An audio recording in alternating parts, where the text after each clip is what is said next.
Hello hi అందరికీ నమస్కారం. Welcome to Suma YouTube channel. ఈ వీడియోలో నేను మీకు దోసకాయ టొమాటో కూర రెస్టారెంట్ స్టైల్లో ఎలా తయారు చేయాలో చూపించబోతున్నాను. ముందుగా ఒక దోసకాయ, 4 టొమాటోలు, ఒక ఉల్లిపాయ, 2 పచ్చిమిరపకాయ తీసుకొని ఇలా సన్నగా కట్ చేసుకొని పక్కన పెట్టుకోవాలి. తర్వాత ఒక గిన్నె పెట్టుకొని దాంట్లోకి కొంచెం ఆయిల్ యాడ్ చేసుకొని ఆయిల్ హీట్ అయ్యాక ఒక ఎండుమిరపకాయని తుంచుకొని వేసుకోవాలి.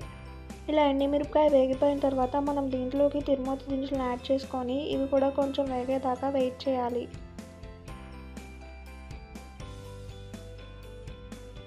చూడండి, తిరుమూత దినుసులు వేగిపోయాయి కదా. ఇప్పుడు మనం దీంట్లోకి కొంచెం ఉల్లిపాయలు ఇంకా పచ్చిమిరపకాయలని దీంట్లోకి యాడ్ చేసుకుందాం. ఇవి కొంచెం గోల్డెన్ బ్రౌన్ కలర్ వచ్చేంత వరకు ఫ్రై చేసుకుంటే సరిపోతుంది.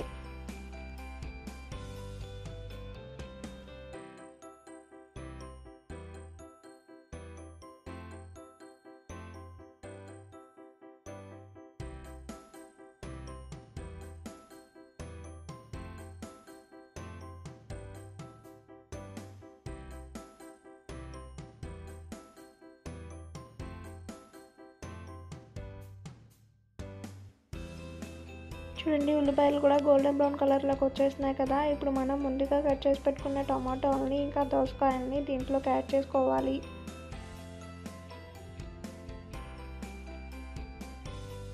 టమాటోని, దోసకాయ ముక్కల్ని కూడా యాడ్ చేసుకున్న తర్వాత మనం దీంట్లోకి కొంచెం ఉప్పుని కూడా యాడ్ చేసుకొని మొత్తం కలిసే విధంగా బాగా కలుపుకోవాలి.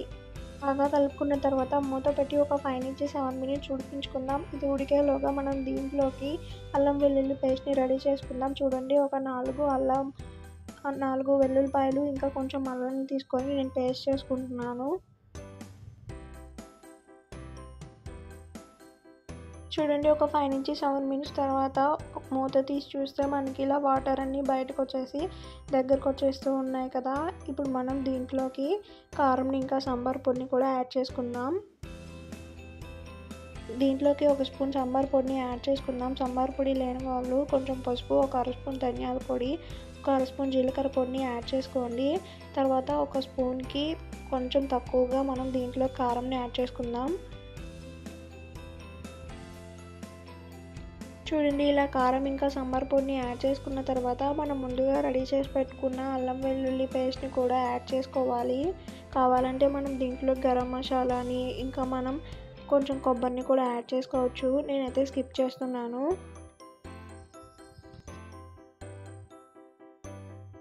ఇవన్నీ యాడ్ చేసుకున్న తర్వాత బాగా కలుపుకొని మళ్ళీ మూత పెట్టుకొని ఒక 6 నుంచి 7 మినిట్స్ ఉడికించుకోవాలి.